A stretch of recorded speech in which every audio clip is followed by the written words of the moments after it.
Hello and welcome to a Cone Zone exclusive. This is Dr. Alex Cowan, who is a molecular biologist. She got a PhD from Princeton, and she's a 49ers fan, and she's going to be explaining what's going on with this this electrical substation. As you can see, I don't know what's going on. But before we get started, and before I introduce Dr. Alexis, the owner of the team, Jed York, God love him, spoke about this issue today on Radio Row at the Super Bowl, unprompted. So why don't we listen to what he had to say, and then we'll get Dr. Alexis's take. Here we go. Take it away, Jed. But the substation, right? Like the people are talking about injuries. Yeah. That's been there since Oh, 1987. we're going there, Jed? That's Okay. been there since 1987. Jerry Rice was there. Yeah. It didn't seem to affect Jerry Rice. It seems like Jerry Rice can still play today. I don't believe that's something that is a real everyone's issue. being asked about it. I am sure. Lynch, you, I'm sure. Fred Warner was asked about it yesterday. Is there like due diligence being done? Have you researched it, or is it? We'll look into it, but we've been there since 1987 next to the substation, and this is the first time that somebody has brought it up. It's not like it happened last season. Jerry Rice seemed to be pretty healthy during his career. Like all those guys seem to be pretty healthy during their career. I think we can debunk it. It's too pragmatic, Jed. Yeah. This like critical thinking. Can't do that. Well, but then it begs the question, what do we do? What's the next step on it? John Lynch said it yesterday. Your amazing GM said we have to, what did he say? We have to have a plan, like the next few steps. We have like, what are the next things to check off the list of like why this? I mean what I said, Jed. You're healthy, you're in the Super Bowl. You're not. This team specifically. Did you say that specifically to John? No, I didn't see John. You should. All right. But you know what I mean? No, the injuries, it's like the most frustrating. Like it's unbelievably frustrating, and we need to be better at it. But what is it? If I knew, I would wave my magic wand and I would fix it. We need to fix it. We need to make sure that we are healthy. We need to make sure that we are best able to compete. Because you said it, when we're healthy, we're in the Super Bowl. All right. Well, it's nothing to worry about, according to the owner of the team, who clearly doesn't have a conflict of interest. Dr. Alexis, why don't you introduce yourself to the audience? What do you do? What have you studied? And why does this story interest you? Hi, yeah, I'm so glad to be here. Thanks for having me. Like you mentioned, I did my PhD at Princeton in molecular biology in one of the top metabolic research labs in the world.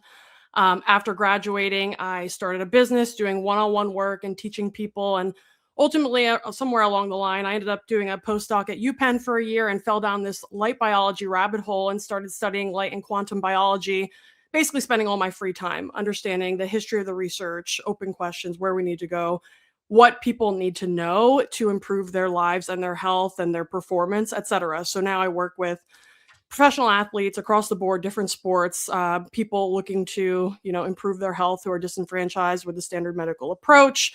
I educate lay people, I educate doctors. So got my hands on a lot of things, but the issue of EMFs and EMF research is one that's particularly close to my heart because studying the history of how this research was conducted and the findings that were had and how they were swept under the rug, it literally goes back 70 years.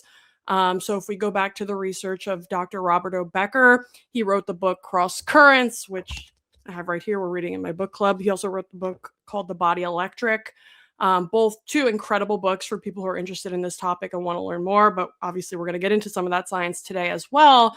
But he was an MD, a very esteemed researcher, trying to understand the effects of, at the time in the 50s, we didn't really have a lot of radio frequency technologies. There was, some radar and actual like radio, but we didn't have the 4G, 5G, LTE, Bluetooth, Wi-Fi, all of that. And we're going to talk about that.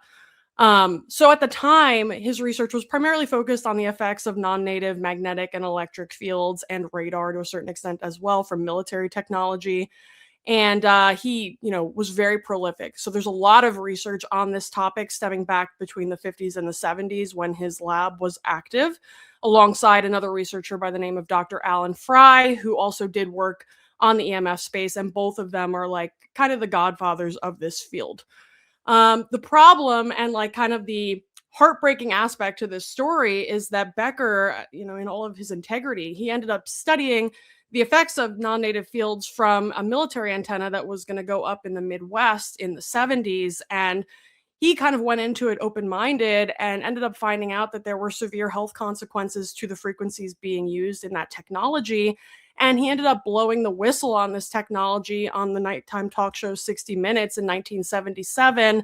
And within a few days, all of the funding from his lab was pulled and his career was destroyed. And so he was one of the first canceled scientists, and this was in the 1970s. And the research that he had been submitting to the Naval Archive, he went back and checked essentially, and none of it had been actually published and put through because this data was highly inconvenient to the narrative that was supporting the rollout of this technology that was so good for the military industrial complex, but not necessarily for the health of the people in the vicinity of this antenna. And the antenna, after some controversy, did end up going up. It was decommissioned in the early 2000s. But needless to say, we've kind of been on this freight train rolling through without brakes on the EMF, on the topic of EMFs and the issue of EMFs ever since the mid 1900s, and honestly goes back to even the early 1900s when we see, late 1800s creation of the light bulb. We see Tesla's AC power grid rolled out in the early 1900s.